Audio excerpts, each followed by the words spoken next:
Ketika orang berperkara nyuri ayam, kemudian nyuri ayamnya itu disebabkan karena istrinya mau melahirkan. Kemudian pada waktu proses negosiasi segala macam dia akan kehilangan pekerjaan. Pada waktu kehilangan pekerjaan itu nanti negara supporting menyelesaikan problem sosial rumahnya kayaknya, atau bahasa sederhananya nafkah keluarganya harus dipenuhi.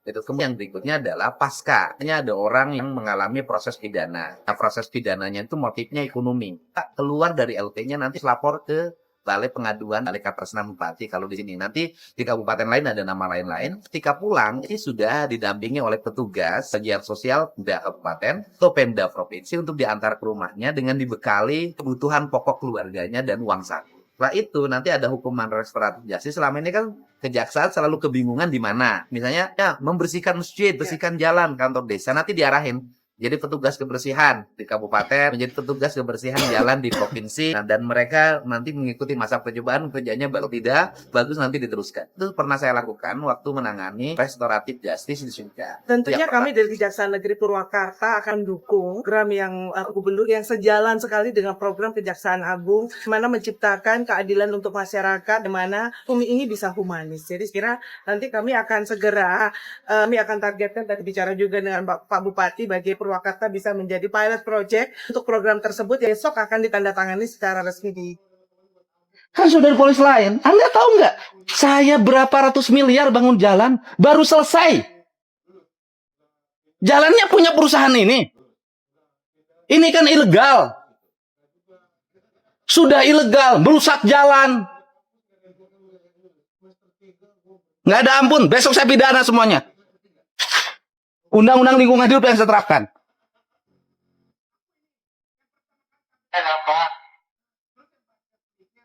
Gimana? Mobil sebesar gini, jalan rusak, gubernur diprotes, digogoreng, di alusan jadi rusak.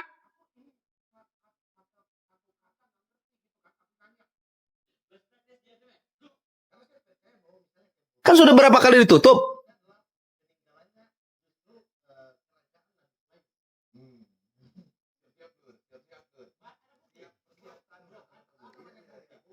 Masih? Hitung sudah berapa yang meninggal di bawah, ketabrak truk besar.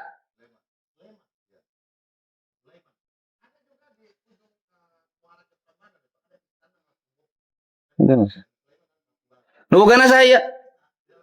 Pak Insinyur Arifin. Insinyur Arifin, di mana alamatnya? Di Bandung. Bandung. Orang Bandung yang punya perusahaannya. Iya. Yang Ardan, yang punya Ardan. Yang punya radio Ardan. Iya. Yang punya radio, ini yang punyanya, bener nih. Ini atas perintah siapa? Kalau saya mah petugas. Iya, Bapak keamanan. petugas Iya. atas perintah siapa? Sebutin aja atas perintah siapa. Kurang. Enggak, Bapak kan ini menjalankan Iya, produksi. Iya kan? Untuk menjalankan produksi saya mah enggak. Bapak saya apa? mah Di sini. Satpam, saya mah sebagai satpam. Satpam. Yang ini yang bagian muat-muatin siapa? Operatornya. Operatornya Kan itu meren pasti itu ditaikkan ke mobil usaha. kalau ini untuk ini ada operator. Ya mana operatornya ke sini?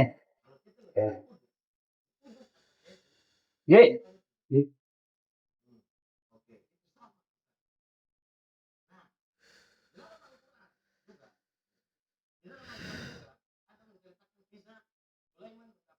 Siapa yang memerintahkan? Bapak tahu di polis lain? Iya, Pak, tahu. Tahu arti polis lain? Tahu. Kenapa masih produksi? Kalau masalah itu mah saya kan cuma disuruh atasan, Pak. Iya, saya terus tahu. Tapi Anda juga bisa dipidana loh. Anda dapat upah berapa? Paling 130-an. Oke, Anda dapat upah 130.000. Kerusakan jalan yang terjadi, antrian mobil yang besar ini berapa miliar per hari? Kurang tahu. Bapak tahu kapasitas jalan yang di sini? Untuk sumbu berapa? Tahu. Sumbu 2. Sumbu 2. Ini sumbu berapa? Sumbu 3. Sing atau sing nyaraah kalau mur sorangan. Saya banting tulang. Gimana caranya supaya jalan bagus? ini daerah ini tidak boleh ada penambangan agar wisata tumbuh, agar tidak orang mati lagi. Saya doain loh. Mau sadar nggak kalian semua? Siap. Mau nggak Anda digituin? Enggak.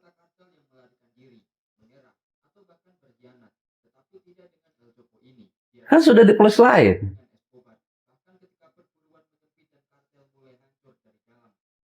Sudah berapa hari buka? Keren banget. Buka sudah berapa hari? Baru jalan lagi Pak ini. Enggak. Kemarin ada. Kemarin enggak op. Hmm. Oh, Ini baru mobilnya masuk lagi. Iya. Ini saya jujur aja, sok-sok jujur. Udah berapa hari? Kalau ini mah enggak tiap hari Pak jalannya. Iya, sudah berapa hari? Paling dari minggu kemarin lah. Cuman dari minggu kemarin tuh enggak tiap hari jalan gitu Pak. Ucing-ucingan kan? Iya. Ya kan? Di sini nggak ada kepala desa negur di sini. Kurang paham. Nggak ada. Camat di sini nggak ada yang negur. Kurang paham Pak. Aparat di sini nggak ada yang negur. Kurang paham. Soalnya penanggung jawab ini Pak Pandi Pak. Pak Pandi itu siapa? GM di sini. Orang mana? Orang Subang. Subangnya mana? Kurang paham Pak. Pekerjaannya di sini GM-nya. Iya. Tinggalnya di mana sekarang dia? Subang di kota. Di kota. Ya. Ya di kota Subangnya. Ya. Store-nya sama siapa ini? Store gimana? Ya ini nih yang bayar ini kemana? Truk-truk ini. Oh kalau itu Bayarnya kemana? Keuangannya siapa, kan ini pasti bayar nih. Saat itu security kurang memahami, Pak. Enggak, di sini kan ada kantor. Ini belinya ke siapa? Chef mungkin ke manajemen, Pak. Langsung. Langsung. Antar ini. Ya, antar perusahaan mungkin. Nah ini ordernya gimana? Ngukur ordernya. kan ditimbang Pak. Nah. Iya. Yang berarti kan ditimbang kan bayar. Iya. Kan Anda kan ngisi nih. Ditimbang berarti bayar. Bayarnya ke siapa? Kalau itu mah udah di deposit Pak. Oh langsung. Iya. Jadi di sini tidak ada manajemen lagi. Enggak. Semua mereka sembunyi. Iya. Terus kalau, Enggak. Di mana? Kan udah jadi pembayaran mah antara Enggak, manajemennya kan tidak di sini. di sini. Ada. Mana? Oh, sekarang mah udah Nah, kalau siang ada. siang jarang ada sih Pak. Nah, terus yang bertanggung jawab di sini siapa? Ya paling Pak Pandi. Pak Andi yang bertanggung jawab. Terus kalau besok Anda kita angkut, Oh. ini kan barang ilegal. Yang ilegal itu nanti yang membeli akan saya dorong untuk dikategorikan dia adalah penada. Kita mah yang di bawah cuman tahu kalau izinnya lagi di Enggak, lagi, gitu. ini yang ngeluarin izin, nggak ada izin. Nggak ada proses izin lagi. Ini dari sini green, nggak boleh. Sudah berapa yang meninggal? Kan kita yang aku aja harus pakai mobil kecil. Bu rumahnya di mana? Rumah mah di sini Pak, di Kesemalang. Dayak Cilaka. Alim Pak. Saya belum melihat Deddy Mulyadi menengok bencana di Cisarua. Ayo, ya suruh tuh Deddy Mulyadi ya sebagai pemimpin Jawa Barat ya, yang kantornya juga di Kota Bandung. Ayo turun ke Cisarua Bandung. Ya, jangan sampai dia hebat di kota lain tapi melempem terhadap rakyat sendiri. Malu, itu namanya zolim. Karena kewajiban dia itu rakyat Jawa Barat, bukan Sumatera. Nah, kalau ke Sumatera seperti orang baik, ya, ke anak orang seperti baik, ke anak sendiri tidak baik. Itu zolim namanya. Si Jado suganteng geus cager mana Don? Kalau ke beuki dia teh beuki edan sih. Mana ira cagerna tuh euy. Geus didoakeun ku aing mah 7 penting supaya parete sadar gitu tah. Kembali ke jalan yang benar, jangan tersesat karena naon mana geus kolot umur teh na teh. Ya, geus kolot kudu geus babalik pikir. Ngeritik sing balik saya tuh kudu jeung faktana. Geus puguh pan bapak aing mah gercep sia teh. Oh, ulangan saukur jadi pengamat. Buktos sanes waos jadol. Ya, gerasi beungeut angguran. Ini burem gitu eta HP. Mesinnya si kamane pedit don. Dan ukur ngajajanan Aqua botol ka aing. 2.000 anjing. Baheula. Aduh.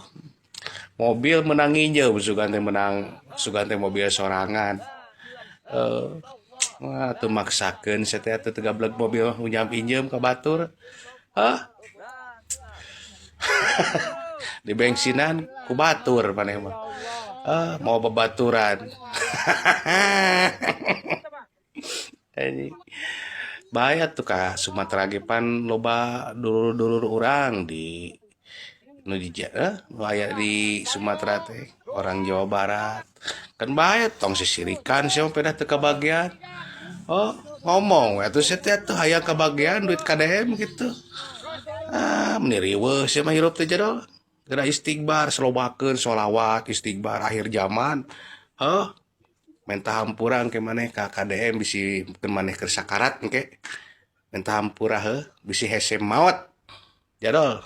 Gara-gara berisik minta pertolongan, Deddy Mulyadi beri pemahaman warga pelosok desa.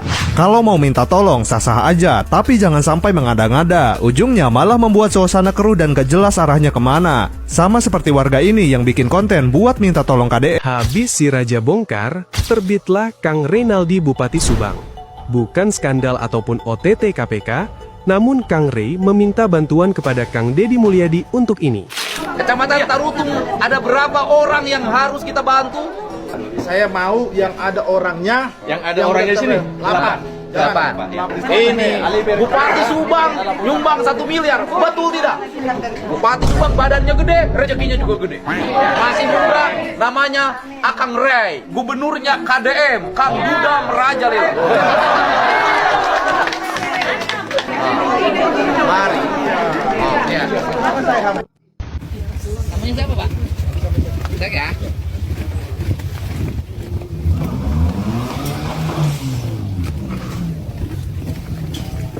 Bencana sesar Lembang. Kata dia sesar Lembang 2026 nggak terjadi. Yang terjadi adalah terjadi bencana longsor di Bandung Barat. Di saya ada tuh video. Saya bilang ini orang bisa juga. Hebat gitu loh. Menjangkau.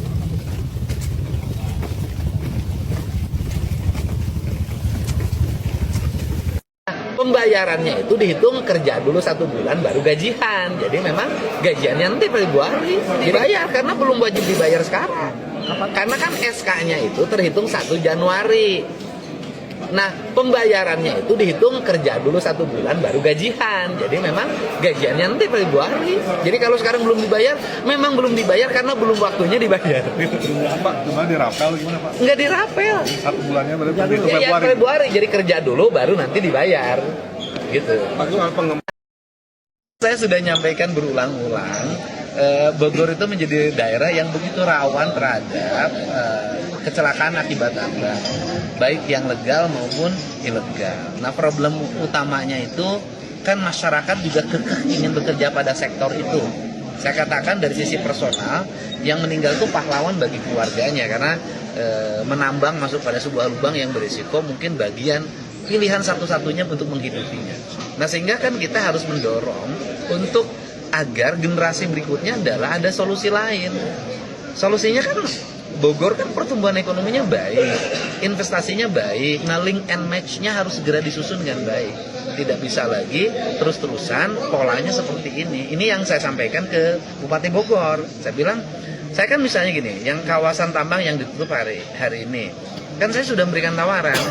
Udah deh, yang tua-tuanya ini, yang ganjur tuh kerja deh dan menjadi tenaga kerja PSDA, PU, jadi tenaga kebersihan, sopir-sopirnya bekerja. Tapi kan untuk membangun datanya aja gak susah. Kenapa? Karena semuanya menjadi pemain. Kita minta data pada AA-nya pemain, gitu loh. Kan susah. Nah, ini yang lagi saya cari jalan keluar agar carut-marutnya selesai. Jadi ada perbankan, ya, kemudian ada pengembang, sini kalau tidak ada 7 ya yang hadir, juga sudah cukup representasi ya, mewakili yang ada di Jawa Barat dan sudah menyampaikan apa yang menjadi perhatian ya, keseimbangan antara kepentingan dari negara yang menjadi usaha, masalah perizinan, masalah pembiayaan dan masalah penerbangan. Saya juga sampaikan Pak Bu, kebanyakan yang dibangun selama ini memang baru rumah tapak, dan di sini pengembang kebanyakan rumah tapak. Dari kesempatan berhati ini juga ingin saya menyampaikan, kita juga memang ada problem di perkotaan, karena di kota tanah makin mahal dan makin sedikit. Jadi tahun ini, tahun 2006, fokus Kementerian Perumahan, saya sudah sampaikan juga kepada Presiden Prabowo adalah menyiapkan rumah susun subsidi bagi rakyat Indonesia, yaitu rakyat MPR, masyarakat berpenghasilan rendah di perkotaan secara masif. Dan kami sudah sampaikan yang kami lakukan pertama itu adalah di Jawa Barat, khususnya di Kabupaten Bekasi, yang Mekarta. Kita juga sudah sampaikan ya, kepada Bapak Presiden. Saya juga sudah sampaikan kepada Pak Asik sebagai Ketua Satgas, dan saya sudah coba persiapkan. Salah satunya adalah kemarin kami datang ke KPK untuk bagaimana bertanya, konsultasi, mohon arahan dari KPK. Saya sudah jelaskan bahwa ini untuk kebutuhan masyarakat berpenghasilan rendah, dan yang kami urus adalah rumah susun subsidi. Saya tidak mengurus di luar itu, Pak Gubernur. Jadi fokus di situ, dan saya sudah mengecek ke sana, sudah paling tidak 2 kali saya datang. Ekosistemnya saya datang ke kawasan industrinya. Yang pertama saya lihat, yang kedua lokasi rumah susun yang sudah disiapkan ke kawasan industri itu paling lama kalau naik motor 10 menit gitu ya. Kalau kemudian yang kedua saya sudah datang ke sekolah yang termasuk besar, sekolah SD, muridnya 1000 lebih, itu sekitar 11 menit kalau naik motor. Kemudian yang ketiga saya sudah datang ke rumah sakit yang bisa melayani BPJS tenaga kerja dan bertemu dengan pasiennya yang juga seorang guru. Jadi juga itu tidak terlalu jauh, sekitar 12-13 menit. Kemudian yang keempat juga saya sudah datang ke pasar bertemu dengan pedagangnya. Jadi saya melihat juga ekosistem pasarnya juga pasar basah ya.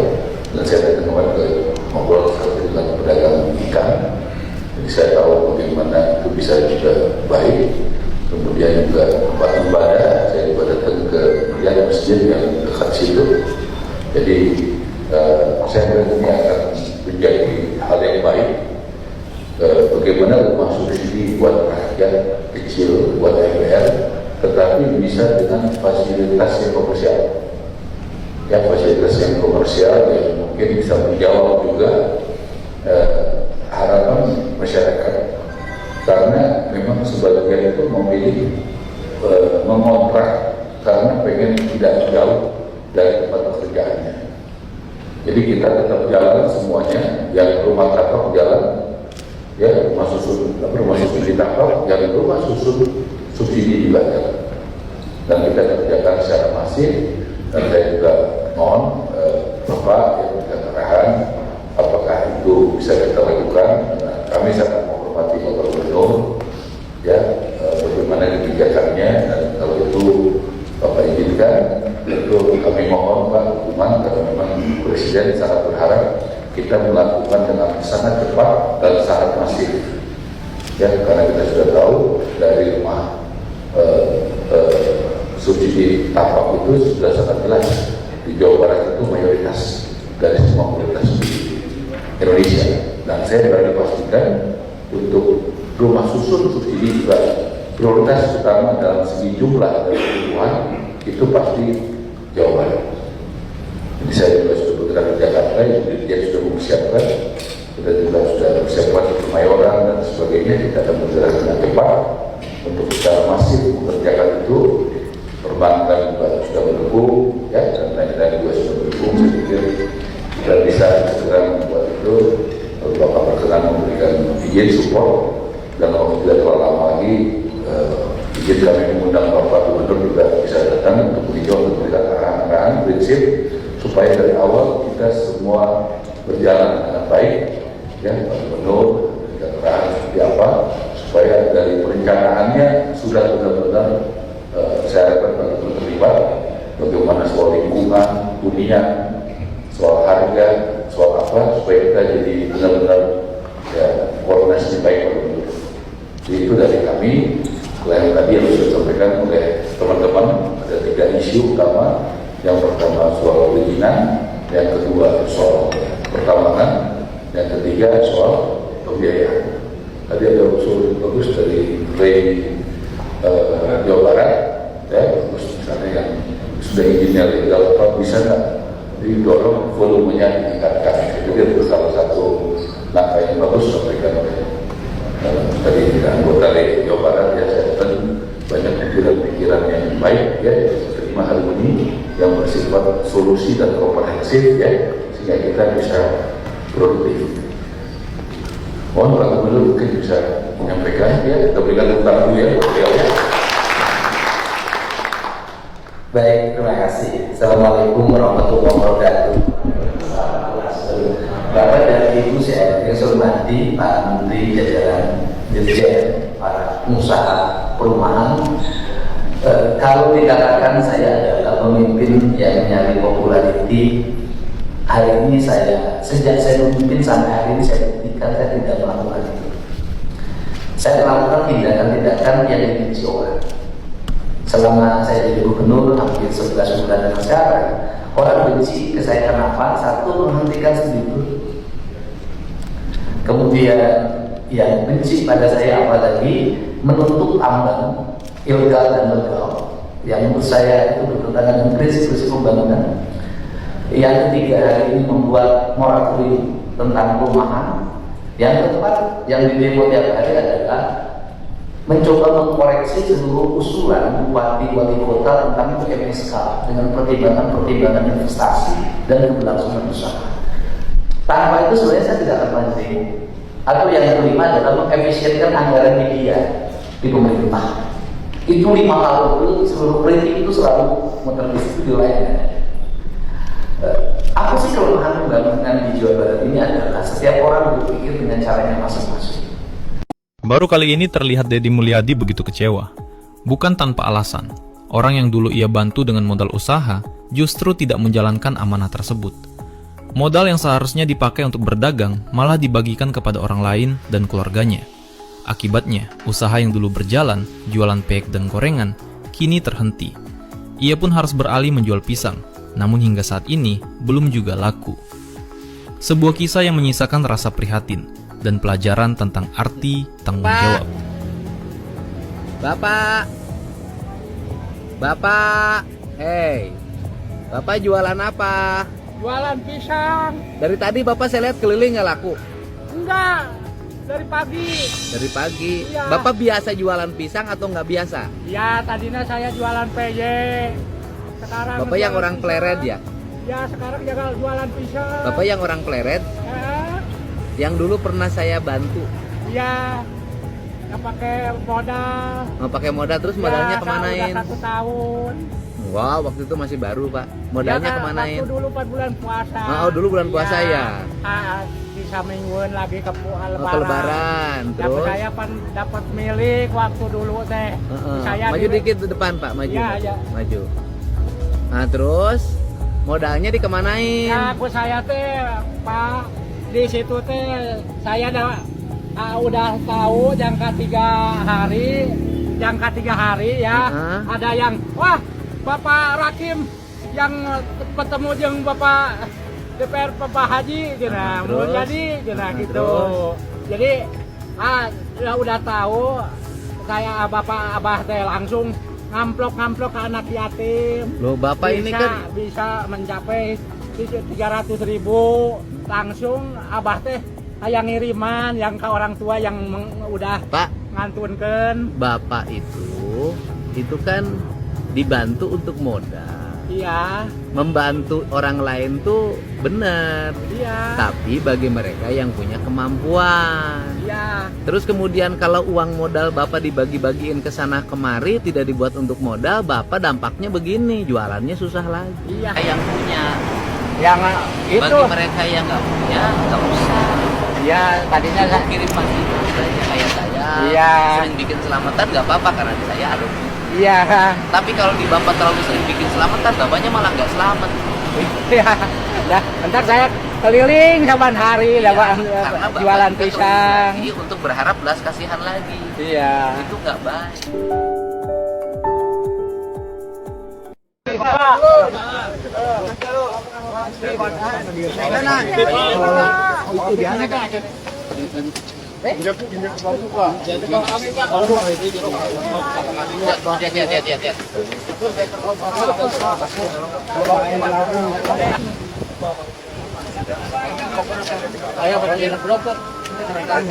Saya tadi ikut mengevakuasi satu jenazah yang mengambilnya menghabiskan waktu hampir 4 jam.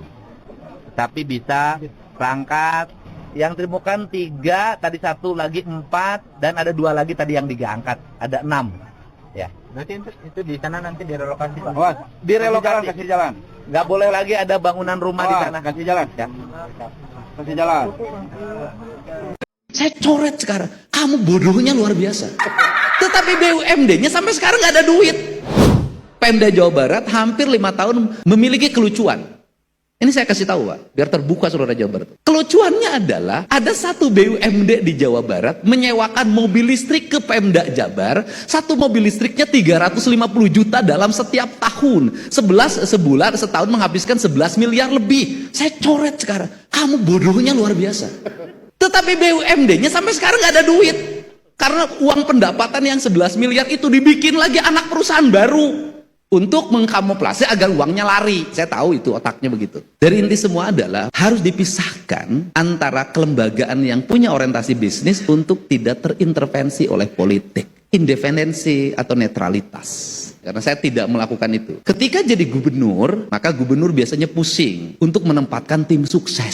Maka tim suksesnya ini jadi direktur BUMD ini, dan BUMD ini mendapat stimulus dari APBD. Setelah itu ditambah komisaris. Nah nanti ganti gubernur, ganti semua, ganti lagi. Kalau ingin mengalami kemajuan dan percepatan, lepaskan seluruh aspek-aspek yang bersifat profesionalisme pengelolaan kelembagaan yang memiliki orientasi finansial, karena finansial itu harus netral, dari intervensi politik dan dari penempatan tim sukses dalam pengelolaan. Dan itu saya lakukan di Jawa Barat, saya nggak mau itu.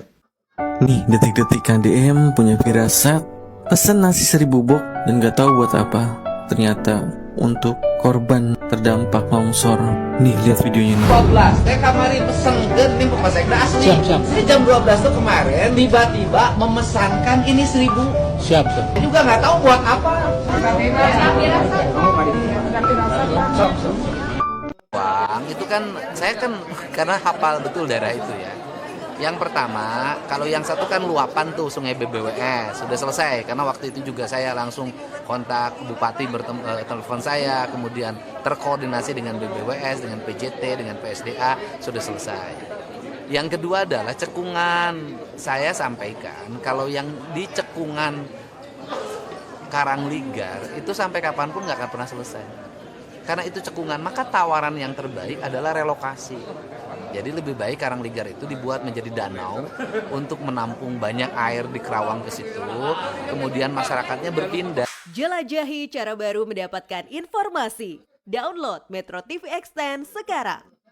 Apa harapan Pak Gubernur untuk Danantara? Kan ini kan asetnya Danantara termasuk yang dijelaskan Beban yang begitu berat.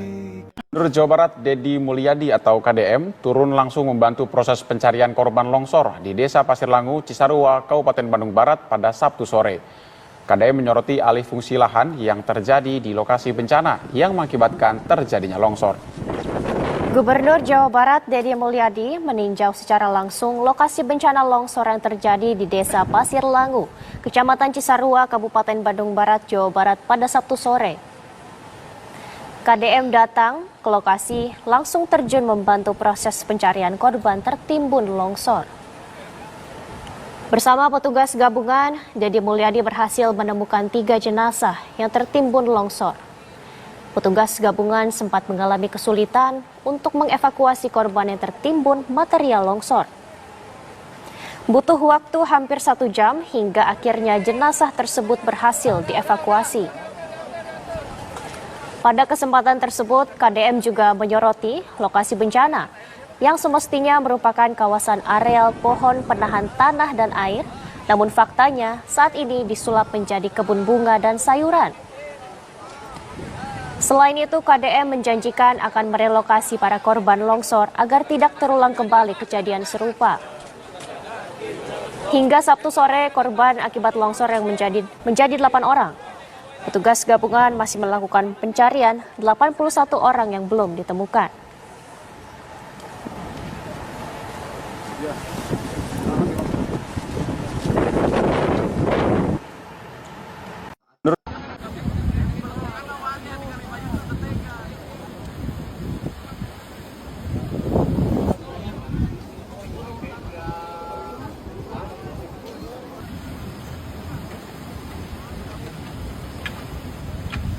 Ya keluarga saha? Keluarga Mawati, Ra. Masa rumah. Oke, keluarga Bapak Dadang. Bapak Dadang ayak ini. Hadir. Pak Ude. Bapak Ude.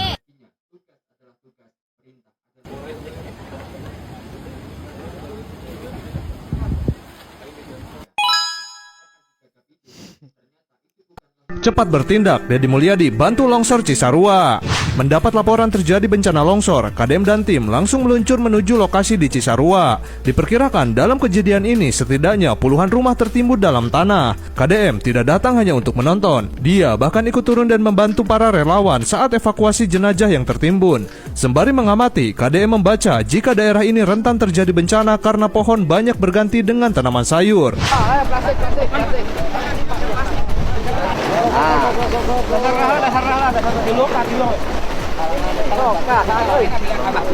Belah dia. Bocornya di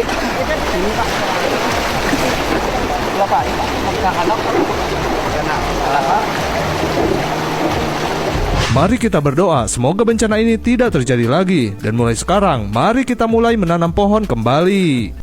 Kita tahu banjir yang melanda Bekasi paling banyak dialami oleh perumahan-perumahan yang dulu menjanjikan sebagai kawasan bebas banjir.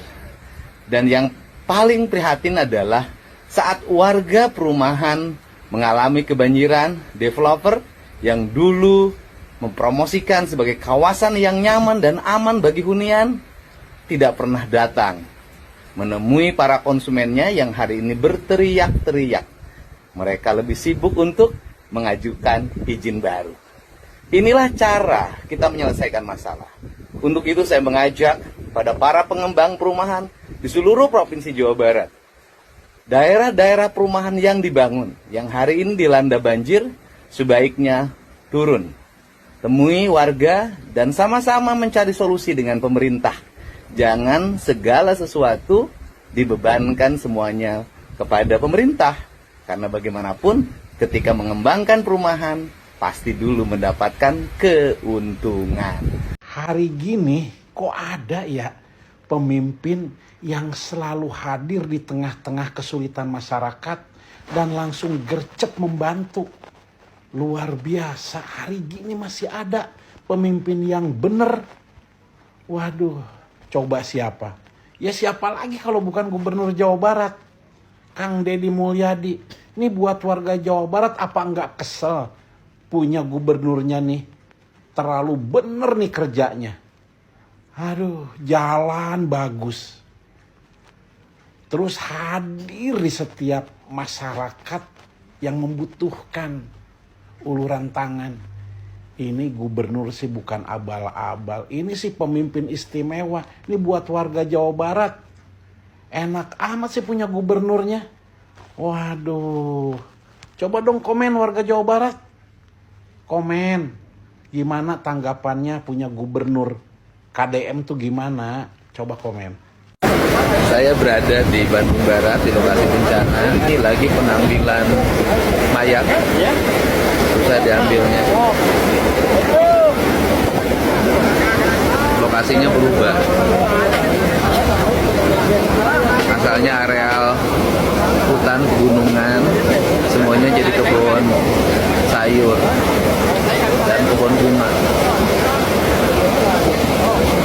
Ini mungkin salah satu faktor penyebab longsor ya. Lagi pengambilan aja.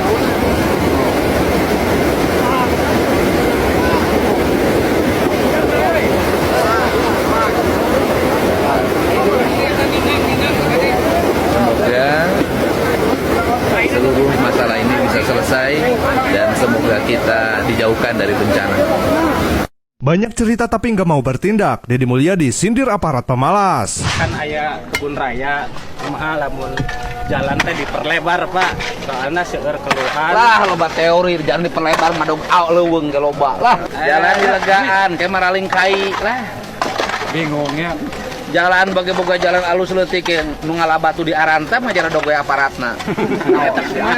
Gaji we gaji. Aing mah ngomongna ka aparatna ngajar dog wae. Ngaromong we na media patarik-tarik bertindak henteu.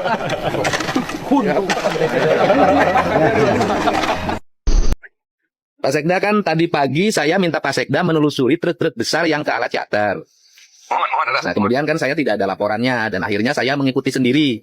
Sekarang dan akhirnya saya menemukan ini masih ngangkut di PT Agro tambang ilegal. Halo? Kan ada rencana bangun jembatan di Serang Panjang. Jembatan layang yang rencana mulai minggu depan kita akan mulai melakukan pengerjaan. Nah, tunda Pak, nggak usah.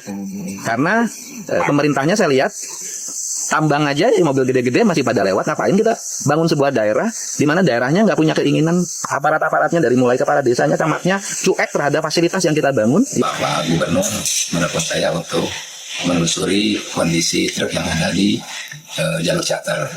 Tapi dalam waktu bersamaan juga saya mendapatkan berita untuk menyelesaikan jembatan gantung yang ada di Serang Panjang atau Cilebat. Karena waktunya bersamaan sehingga perintah yang satu lagi tidak terselesaikan dengan baik. Jembatan itu sudah suatu keharusan. Juta per kakak, KDM minta warga longsor jangan lama di posko. Gubernur Jabar Deddy Mulyadi menyiapkan bantuan tunai agar korban longsor Cisarua bisa langsung mengontrak rumah sementara dan memenuhi kebutuhan 2 bulan. Tujuannya jelas, warga tidak tertekan secara mental dan penanganan bencana bisa fokus ke evakuasi dan pemulihan. Dalam sela-sela batu dan pohon itu.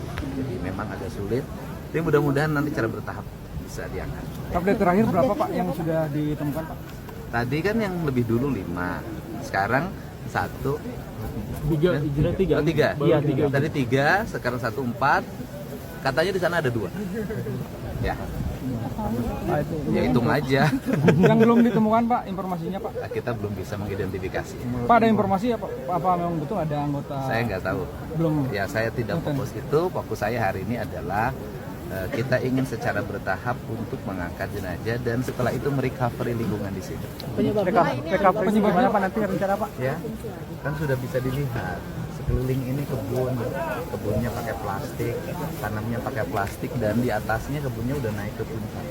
Kita sudah bisa melihat lah ini faktornya apa. Recovery-nya nanti gimana Pak rencana Pak? Kalau bantuan sih nanti setiap kepala keluarga yang meninggal kita siapkan 25 juta. Setelah itu seluruh rumah di sini kita relokasi, jangan di sini lagi. Saya sih lebih cenderung daerah ini dihutankan saja. Artinya ada alih fungsi lahan Pak kalau melihat secara ini Pak? Ya ini kan sudah jelas. Ya jadi setelah ini warga di sekitar sini segera direlokasi dan ini dihutankan karena potensi terjadi lagi sangat tinggi dan di sekitar sini sudah mencemaskan kalau menurut saya. Saya tadi keliling sangat mencemaskan. Pak ini kan hujan lagi, proses evakuasi apakah akan diberhentikan dulu atau seperti apa? Iya kita jalan dulu lah. tetapi tetap yang mengevakuasi harus hati-hati. Ya. Makasih Pak. Ke jalan buka. Itu kan saya kan karena hafal betul daerah itu ya. Yang pertama, kalau yang satu kan luapan tuh Sungai BBWS sudah selesai karena waktu itu juga saya langsung kontak Bupati telepon saya, kemudian terkoordinasi dengan BBWS, dengan PJT, dengan PSDA sudah selesai. Yang kedua adalah cekungan. Saya sampaikan kalau yang di cekungan Karangligar itu sampai kapanpun nggak akan pernah selesai. Karena itu cekungan, maka tawaran yang terbaik adalah relokasi. Jadi lebih baik Karangligar itu dibuat menjadi danau untuk menampung banyak air di Kerawang ke situ. Kemudian masyarakatnya berpindah. Dan saya kan sudah memberikan contoh tuh agak lumayan. Rumah yang saya bangun dengan ketinggian 2,5 meter dari permukaan tanah itu, lantai atasnya kan tidak terendam. Artinya konsep itu bisa dikembangkan. Nah dari contoh 10 itu ternyata kalau sekarang masih ada terendam di bagian bawah ke depan, lantai bawahnya tiangnya jangan lagi 2,5 meter, 4 meter. Nah 4 meter aman. Kan itu kan contoh-contoh ya menyelesaikan masalah di sebuah daerah. Tetapi kan kita suka berhadapan dengan kenyataan masyarakat. Jadi waktu banjir pengen relokasi. Begitu nanti surut nggak mau relokasi lagi kan gitu. Ini kan problem. Jadi saya dengan Bupati sudah sepakat. Pak Bupati juga menyampaikan ke saya nggak ada jalan lain Pak, harus relokasi. Gara-gara kelakuan satu perusahaan tambang ilegal ini, KDM batalkan pembangunan flyover di Subang. Jadi ada tambang ilegal yang sudah disegel polis lain, Satreskrim Polres Subang, tapi masih melakukan aktivitas penambangannya pada malam hari. Kucing-kucingan lah ceritanya. Sikap tegas Kang Deddy Mulyadi batalkan semua proyek di Subang karena tidak ada tindakan serius dari para jajaran pemerintah daerahnya. Kalau begini, jadi rakyat kecil juga yang jadi kena imbasnya. Nggak ada ampun, besok saya pidana semuanya. Saya itu kan sebentar lagi mau bangun jembatan di Serang Panjang. 6,5 miliar. Saya tahu kalau pemerintah Subangnya nggak bisa ngeberesin ini terus-terusan. Saya nggak jadi. Ini kan saya harus bersikap pada akhirnya. Saya tidak boleh Pemprov Jabar ngeluarin duit terus-terusan untuk membangun sebuah daerah yang di mana daerahnya tidak punya keinginan untuk menjaga. Di sini aparat pemerintahnya sampai pada tingkat desa dan kecamatannya tidak peduli pada lingkungan, tidak peduli pada jalan yang dibangun oleh Pemprov dan digunakan untuk rakyat, maka saya putuskan silahkan dibangun oleh Pemda Subang saja Pak. Itu saya terserah warga mau suka saya mau tidak, ini sikap saya. Tuh lihat, curam kan? Tapi di sana. Tuh.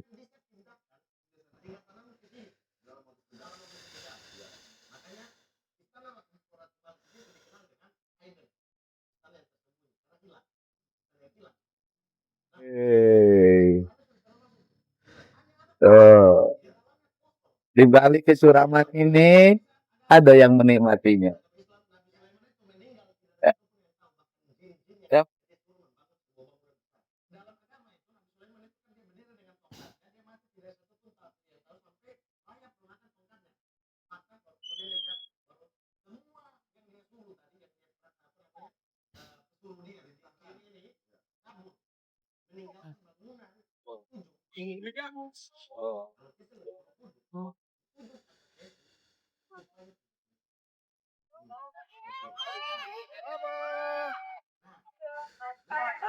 Pada timbul dana.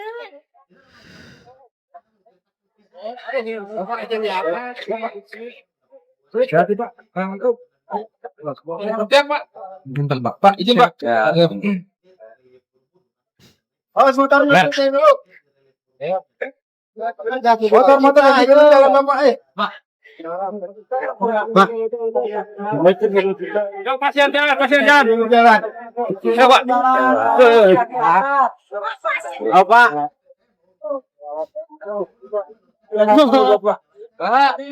Pak. Oh, Pak. Udah. Ibu Pak. Mau hadir Pak.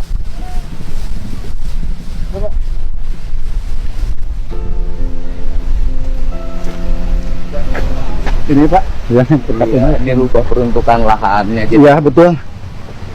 Jadi kebun sayur pakai plastik ya, betul. Kerontok sudah. Udah habis pohonnya udah habis. Betul, ini pohon banyak ditebang Pak. Depan aja, Pak. Depan. Kecil, Pak. Kasihnya kan. Ya.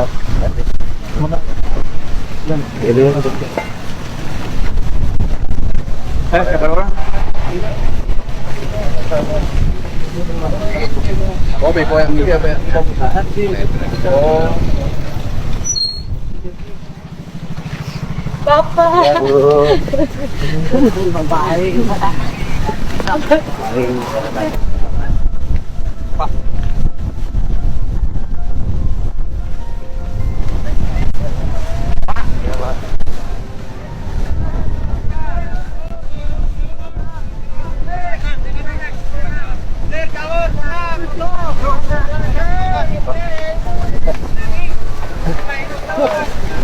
Pak.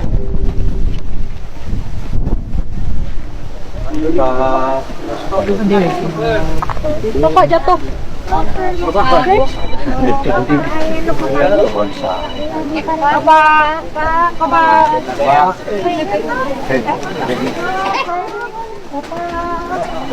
Pak Dedi. Buka jalur. DPD sama Pak Ono.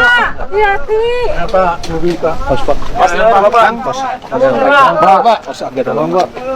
Sampurasin, Bapak. Kade.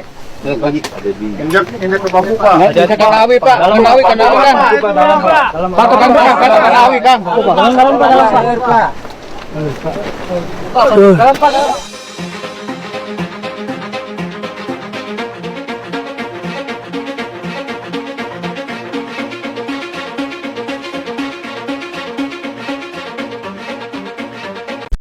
Hasil survei menunjukkan Pak Gup popularitasnya tinggi dan ini masuk dalam kandidat wakil presiden paling populer. Gimana kandidat wakil presiden?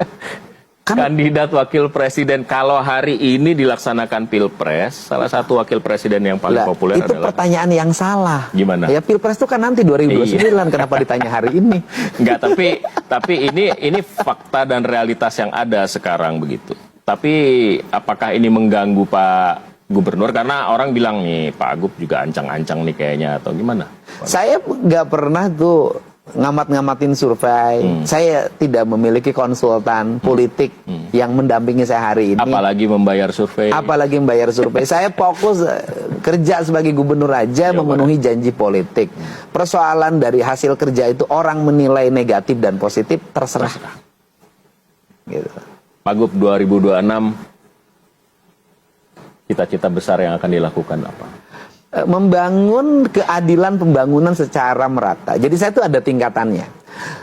Di 2025 sisa anggaran yang saya miliki fokus menjadi kewajiban provinsi. Di 2026 itu kita mengerjakan yang menjadi kewajiban provinsi dan yang menjadi kewajiban kabupaten. Jadi kewajiban kabupaten, Pangandaran hutangnya kita bayarin sebagian. Kemudian jalan-jalan kabupaten kita mulai bangunkan. Irigasi mulai kita sambungkan. Nah ini di dua, dan kemudian kita sudah mulai mengarah pada membangun brand-brand. Itu tadi kan kampung-kampung lembur-lembur. Saya sudah meminta ada kampung-kampung yang original, 100 rumah bangunkan oleh Pemprov. Di setiap kabupaten ada identity. Sehingga Sunda sebagai nilai historikalnya tidak boleh hilang dan itu masa depan. Karena gelombang industrialisasi, orang Jakarta yang terintegrasi, ini adalah pasar yang cukup kuat. Kan Bapak harus saya ngomong jujur. Dan kan Bapak pengen ramai yang nontonnya. Ada yang lucu loh Pak. Seluruh perkebunan PT PM karet itu ditebang, habis dijual kayunya tanpa rencana. Setelah itu sekarang menjadi tanah kosong. Longsor di mana-mana. Kemudian orang mulai ngambil masing-masing, mengkapling-kapling tanah itu. Nah, pertanyaan saya, kalau tidak punya rencana menanam lagi, kenapa harus punya rencana menebang? Itu pertama. Yang kedua, karena target pendapatan di sektor kehutanan menjadi target yang harus dibiayai dan setor. Mengakibatkan apa? Hutan-hutan produksi yang perhutani membabat areal hutannya tanpa melihat implikasi yang akan dilakukan. Terjadi longsor, banjir, dan berbagai hal. Sehingga apa yang akibatnya adalah harga kayunya misalnya hanya mencapai 20 miliar, tapi recovery bencananya lebih dari 500 miliar. Satu sisi BUMN yang mengatakan saya mendapat keuntungan dari penjualan kayu, tapi di sisi lain negara jebol untuk merecovery. Teh itu juga sama mengejar target. Saya tahu bahwa orang yang ngurus teh itu bukan ahli teh, saya lihat. Karena BUMN itu dari sini pindah ke sini, dari sini pindah sini, hawanya beda. Itu hawanya beda. Orang setiap hari ngurus pabrik semen, kemudian jadi direktur PT Teh. Kan kebayang itu, panas Pak. Itu teh begitu ditanam mati semuanya. Kan hawa semen. Kan Bapak harus saya ngomong jujur. Dan kan Bapak pengen rame yang nontonnya. Nah, apa yang terjadi? Sehingga setiap orang yang pegang BUMN itu pimpin tuh press money. Karena press money, dia ingin dapat uang kontan. Karena ingin dapat uang kontan, maka tebing-tebing teh dibabat dijadikan sarana wisata, dibangun villa, glamping, terus masif di mana-mana. Setelah itu Bandung banjir, longsor lagi, recovery-nya lagi ratusan miliar lagi.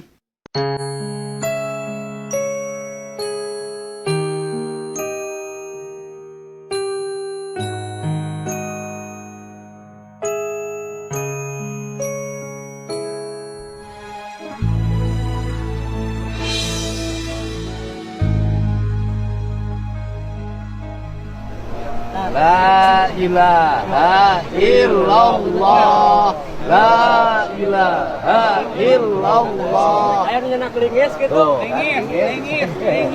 Linggis, linggis. Ada linggis, halo. Kayak linggis. Linggis. Dek teh Herman eta. Kaluhur, beli linggis, benar. Om pas tadi teh. Makan.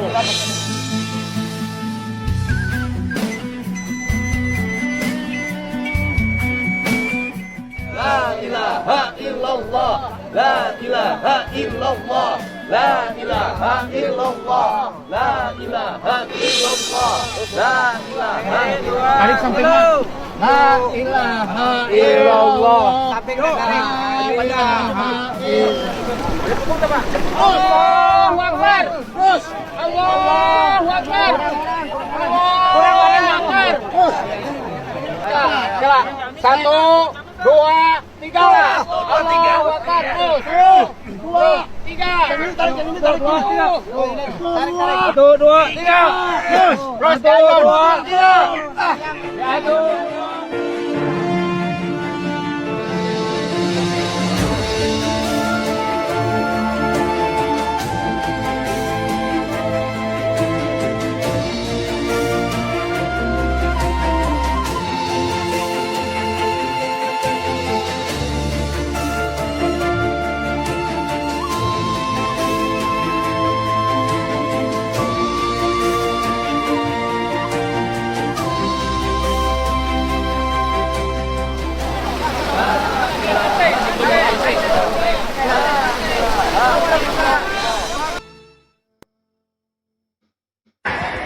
Daripada di sini tambah jadi stres, tidur susah, air susah. Malam ini, hari ini juga, sore ini saya siapkan 10 juta per kepala keluarga untuk cari kontrakan. Benar gak? Daripada tinggal di sini pusing, benar gak? Udah, nanti saya siapin per kepala keluarga 10 juta, mau di saudaranya, mau cari kontrakan, terserah ya. Yang terserah, sehingga bisa mulai malam ini kontak sekarang ada saudara siapa ke kontrakannya masing-masing. Lumayan lah, minimal untuk 2 bulan ada bakal dulu 10 juta ya. Nanti keluarganya yang meninggal kami siapkan 25 juta untuk biaya tahlil dan sejenisnya ya. Udah, ya tenang ya. Karena kalau masih di sini orang datang lihat malah jadi stres, tambah sedih, bener tak? Ya, setuju tak? Nah, tunggu sekarang, nanti data siapa Pak? Yang ini Bapak Yusuf.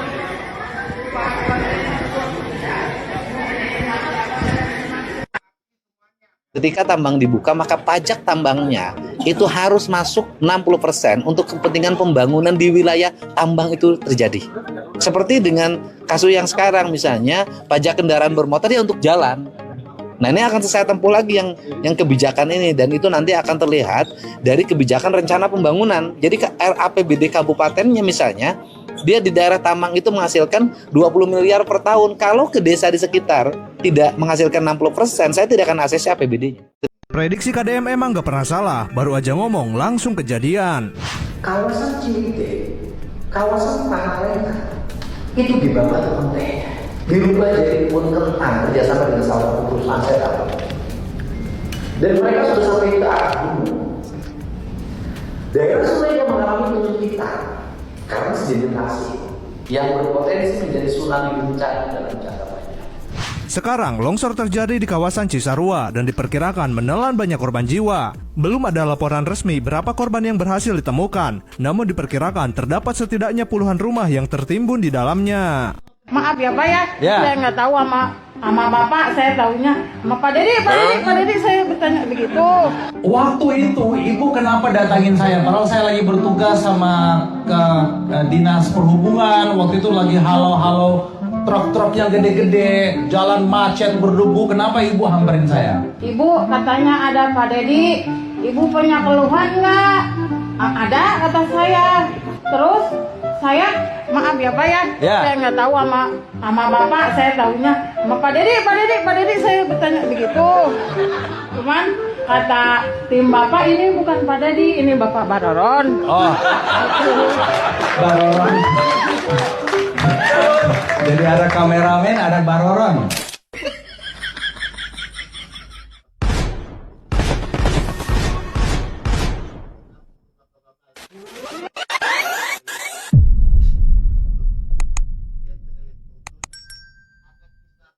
Udah deklarasi dukung Prabowo untuk Pilpres 2029, padahal ini partai baru mau launching guys.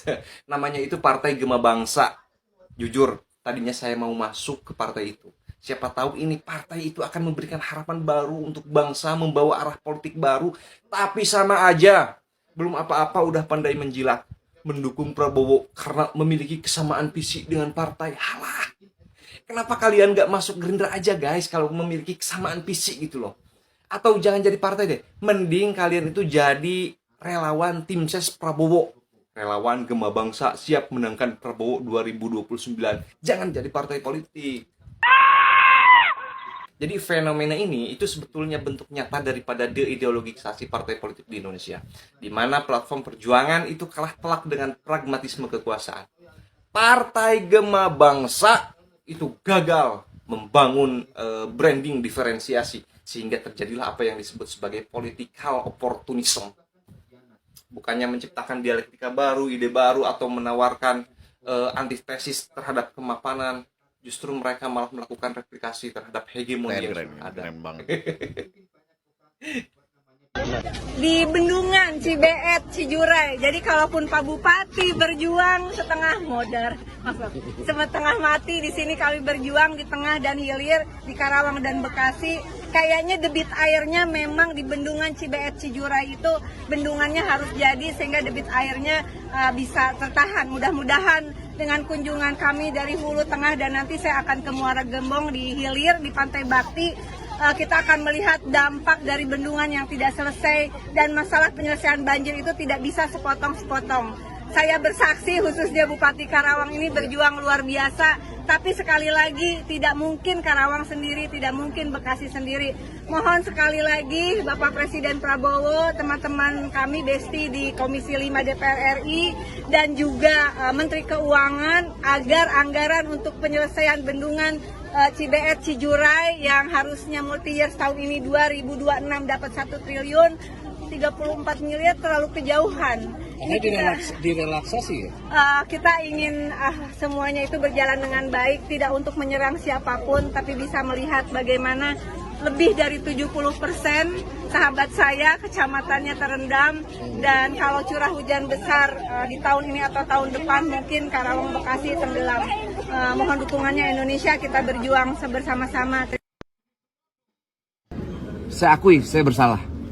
Nah ini kita harus berani bertanggung jawab terhadap perbuatan yang saya lakukan. Yang jelas, saya mengakui kesalahan saya. Sepertinya saya tidak mau terlalu cengeng ya. Ngerinya juru bicara KPK tuh si Budi itu komentarnya terlalu sinis gitu loh. Sedikit-sedikit amnesia gitu. Orang ini entah terlalu apa ya, saya nggak tahu, sinis sekali. Artinya kita tidak mau lah, nggak mau komentarin, nanti mereka malah sinis juga ngomentarinnya. Kabar mengejutkan datang dari Malang. Imam Muslimin yang dikenal sebagai Yai Mim, ex-dosen UIN Maulana Malik Ibrahim, kini resmi ditahan polisi.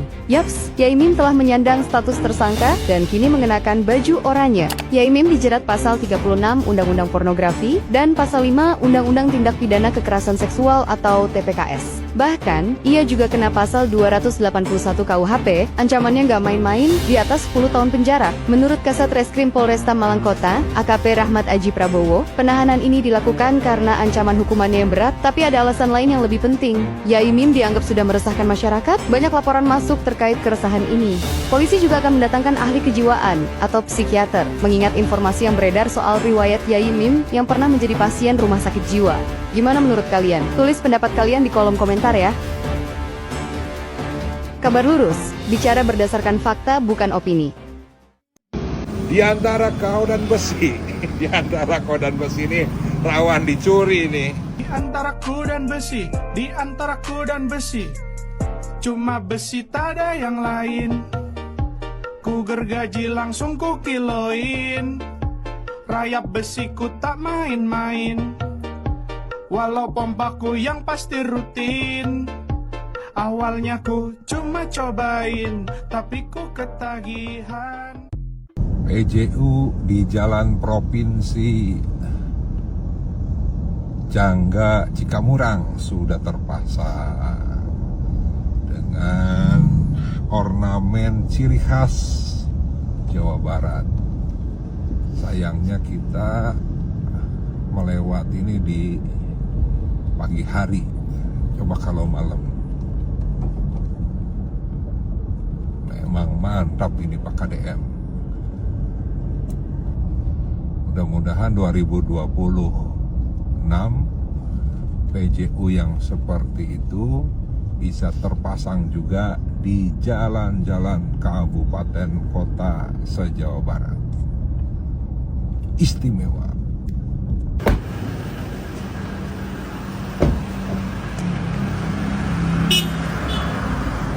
Kita cek nih, cek PJU yang di jalan provinsi di Kabupaten Indramayu, ruas Jangga Cikamurang. Ini udah bagus lah bentuknya ya. Cuma ini nih, besi ini nih. Besi ini cuma dikerobong, ya dikerobong. Dan ini potensi di antara kau dan besi, di antara kau dan besi ini rawan dicuri ini. Ya, nanti kita cek ya ke Dinas Perhubungan seperti apa konstruksinya, tapi kalau ini diisi apa ya, sehingga potensi di cara diambil ini tidak dengan sangat mudah ya. Oke, sip. Satu lagi, Jakarta banjir. Saya kena mati listrik, Pak. Tolong, Pak. PLN-nya. Terima kasih. Terima kasih. Saya tidak berbasa-basi. Saya ingin Pak Menteri dan kawan-kawan di daerah bencana ini tolong perhatikan betul-betul aspek kemanusiaannya, yaitu listrik, BBM, dan gas 3 kilo. Bagaimana mereka mendapat atau tidak? Perusakan yang rusak-rusak itu diperbaiki atau tidak? Terutama listrik. Yang kedua, masalah BBM. Ya kalau memang ada perbaikan-perbaikan, kan tidak ada dalam anggaran. Nah, segera Pak Menteri ajukan dalam perbaikan supaya ada perubahan anggaran, supaya anggaran itu bermanfaat untuk rakyat. Karena Aceh rusak berat, Sumatera Utara, Sumatera Selatan, Barat Padang. Nah, ini semua bencana ini bukan karena air saja, tapi tanah yang longsor. Nah, ini tolong perhatikan rakyat kecil. Itu aja Pak yang ingin saya sampaikan, yang sudah dibahas oleh Pan tadi, saya pertajam sedikit. Terima kasih. Satu lagi, Jakarta banjir. Saya kena mati listrik Pak. Tolong Pak, PLN-nya. Terima kasih. Pendiri Agung Sedayu Group Sugianto Kusuma atau yang akrab disapa Aguan mendampingi Menteri Agama Nasaruddin Umar saat meresmikan Masjid Al-Ikhlas yang berlokasi di Riverwalk Island, Pantai Indah Kapuk Pik, Jakarta Utara. Dalam sambutannya, Menteri Agama mengapresiasi Agung Sedayu Group yang membangun masjid megah ini yang bertujuan untuk memperkuat dan memberdayakan masyarakat yang multikultural di kawasan Pantai Indah Kapuk, yang mengingatkan bahwa masjid sejatinya adalah rumah kemanusiaan. Nasaruddin juga mengapresiasi visi kawasan ini yang rencananya tidak hanya membangun masjid tetapi juga rumah ibadah bagi agama lain dalam satu area terpadu. Hal ini diharapkan dapat meningkatkan rasa toleransi dan harmonisasi di kawasan urban Pantai Indah Kapuk. Masjid Al-Ikhlas Pik ini nantinya dapat menampung sekitar 600 jamaah. Arsitektur bangunan ini mengusung gaya Timur Tengah yang terinspirasi dari era kejayaan Ottoman, memberikan nuansa hikmat dan elegan. Pada Ramadan nanti, masjid ini sudah akan digunakan secara efektif dengan berbagai macam program dan kegiatan. Pembangunan masjid ini merupakan wujud komitmen Agung Sedayu Group dalam menciptakan kawasan yang harmonis dan penuh toleransi. Inspirasi kejayaan Ottoman dan siapapun, mau anggota BRIMOB, mau warga negara orang biasa, kalau dia bergabung dengan tentara asing tanpa izin presiden, kewarganegaraannya otomatis hilang. Nah, clear ya? Otomatis sama Satria Kumbara, otomatis hilang. Kemarin kan Satria Kumbara sempat minta tolong untuk... Ya tapi mau diapa? Undang-undangnya begitu. Kalau dari pemerintah Indonesia sendiri? Ya dia harus tetap ada jalannya, tapi harus lewat proses, dia harus bermohon lagi. Namanya naturalisasi biasa. Jadi kayak orang asing mau jadi warga negara Indonesia, nah dia harus begitu. Mengajukan dari awal. Mengajukan dari awal. Pak, kalau untuk kunjungan biasa ke Indonesia gimana Pak? Gimana? Mekanismenya kalau untuk kunjungan biasa ke Indonesia dia. Kunjungan siapa? Si Rio ini Pak. Iya, gimana kalau sudah warga negaranya hilang, paspornya nanti oleh Kementerian Imigrasi dicabut, mau berkunjung bagaimana lagi? Kalau Satria Kumbara ini sudah ada komunikasi lagi belum? Ada. Sampai hari ini nggak ada. Selain dua itu ada lagi nggak Pak? Mungkin apakah kementerian juga akan Bukan, kami tidak aktif. Tapi nanti itu kan karena mereka sendiri yang upload kan. Dan yang kedua, rata-rata mereka berangkat itu sembunyi-sembunyi, tidak melapor di kedutaan. Jadi kadang-kala alasannya kan orang tidak dilarang untuk berangkat pergi wisata, ya kan? Nah, sampai di sana mereka sudah ada kontak sendiri, tidak melapor di kedutaan, jadi sulit untuk terlacak. Jelajahi cara baru mendapatkan informasi. Download Metro TV Extend sekarang. Ada pengusaha, ada partai, dan ada ormas. Pak, partai. Aib begini, apalagi kita lihat orkestrasi yang dinarasikan KPK sebagai gembong, ya kan? Nah sekarang saya bilang, iya saya gembong. Saya memerintahkan seluruh kementerian untuk melakukan korupsi massal. Ya, dan itu jadikan berita biar keren. Saya tidak mau menyanggah apa yang mau disampaikan. 32 mobil dengan rumah yang tipe 36 dengan tanah 78 meter, 83 meter. Kalau parkir semana 32 mobil tuh. Keren kan? Motor Ducati, mobil Nissan GTR yang harganya 10 miliar atau 12 miliar. Jadi keren lah. Semoga orkestrasi-orkestrasi yang basis kebohongan bisa kita hentikan. Kita nggak mau lagi penegak hukum pendekatannya berbasis kebohongan. Apalagi Presiden menyampaikan berkali-kali KPK telah melakukan kegagalan dalam penanganan kasus korupsi.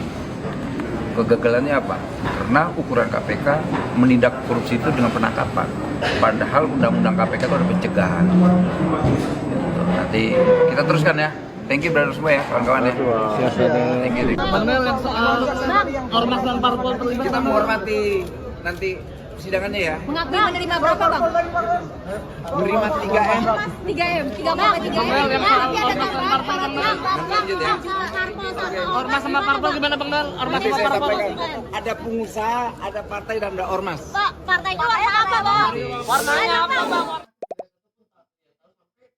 Ada pengusaha, ada partai dan ada ormas. Pak, partai Aib begini, apalagi kita lihat orkestrasi yang dinarasikan KPK sebagai gembong, ya kan? Nah sekarang saya bilang iya, saya gembong. Saya memerintahkan seluruh kementerian untuk melakukan korupsi massal. Ya, dan itu jadikan berita biar keren. Saya tidak mau menyanggah apa yang mau disampaikan. 32 mobil dengan rumah yang tipe 36 dengan tanah 78 meter, 83 meter. Kalau parkir semana 32 mobil tuh. Keren kan? Motor Ducati, mobil Nissan GTR yang harganya 10 miliar atau 12 miliar gitu. Jadi keren lah. Semoga orkestrasi-orkestrasi yang basisi kebohongan bisa kita hentikan. Kita nggak mau lagi penegak hukum pendekatannya berbasis kebohongan. Apalagi Presiden menyampaikan berkali-kali KPK telah melakukan kegagalan dalam penanganan kasus korupsi. Kegagalannya apa? Karena ukuran KPK menindak korupsi itu dengan penangkapan. Padahal undang-undang KPK itu ada pencegahan. Nanti kita teruskan ya. Thank you brother semua ya, kawan-kawan ya. Thank you. Bang Dal, yang soal ormas dan parpol terlibat. Kita menghormati nanti persidangannya ya. mengakui menerima berapa, Bang? Menerima 3M. 3M. 3 berapa 3M? Bang Dal, yang soal ormas dan parpol Bang Dal. Lanjut ya. Ormas sama parpol gimana Bang Dal? Ormas Nanti sama saya parpol. sampaikan, ada pengusaha, ada partai dan ada ormas. Pak, partai itu warna apa, Bang? Warnanya apa Bang? Ada pengusaha, ada partai dan ada ormas. Pak, partai Aib begini, apalagi kita lihat orkestrasi yang dinarasikan KPK sebagai gembong, ya kan? Nah sekarang saya bilang iya, saya gembong. Saya memerintahkan seluruh kementerian untuk melakukan korupsi massal. Ya, dan itu jadikan berita biar keren. Saya tidak mau menyanggah apa yang mau disampaikan. 32 mobil dengan rumah yang tipe 36 dengan tanah 78 meter, 83 meter. Kalau parkir semana 32 mobil tuh. Keren kan? Motor Ducati, mobil Nissan GTR yang harganya 10 miliar atau 12 miliar gitu. Jadi keren lah. Semoga orkestrasi-orkestrasi yang basisi kebohongan bisa kita hentikan. Kita nggak mau lagi penegak hukum pendekatannya berbasis kebohongan. Apalagi Presiden menyampaikan berkali-kali KPK telah melakukan kegagalan dalam penanganan kasus korupsi. Kegagalannya apa? Karena ukuran KPK menindak korupsi itu dengan penangkapan. Padahal undang-undang KPK itu ada pencegahan. Nanti kita teruskan ya. Thank you brother semua ya, kawan-kawan ya. Thank you. Bang Dal, yang soal ormas dan parpol terlibat. Kita menghormati nanti persidangannya ya. mengakui menerima berapa, Bang? Menerima 3M. 3M. 3 berapa 3M? Bang Dal, yang soal ormas dan parpol Bang Dal. Lanjut ya. Ormas sama parpol gimana Bang Dal? Ormas Nanti sama saya parpol. sampaikan, ada pengusaha, ada partai dan ada ormas. Pak, partai itu warna apa, Bang? Warnanya apa Bang? Ada pengusaha, ada partai dan ada ormas. Pak, partai Aib begini, apalagi kita lihat orkestrasi yang dinarasikan KPK sebagai gembong, ya kan? Nah sekarang saya bilang iya, saya gembong. Saya memerintahkan seluruh kementerian untuk melakukan korupsi massal. Ya, dan itu jadikan berita biar keren. Saya tidak mau menyanggah apa yang mau disampaikan. 32 mobil dengan rumah yang tipe 36 dengan tanah 78 meter, 83 meter. Kalau parkir semana 32 mobil tuh. Keren kan?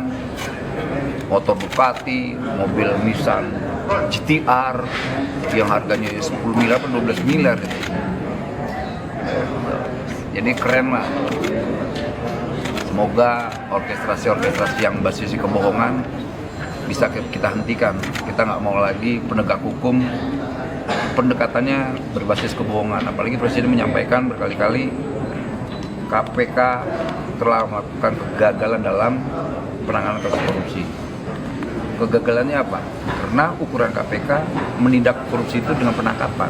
Padahal undang-undang KPK itu ada pencegahan. Gitu. Nanti kita teruskan ya. Thank you brother semua ya, kawan-kawan ya. Thank you. Benar yang soal ormas dan parpol terlibat. Kita menghormati nanti persidangannya ya. Mengakui menerima berapa bang? Menerima 3M. 3M, 3 berapa 3M? Yang soal ormas dan parpol Ormas sama parpol gimana Bang Dar? Ormas sama parpol. Ada pengusaha, ada partai dan ada ormas. Pak, partainya apa bang? Warnanya apa Bang?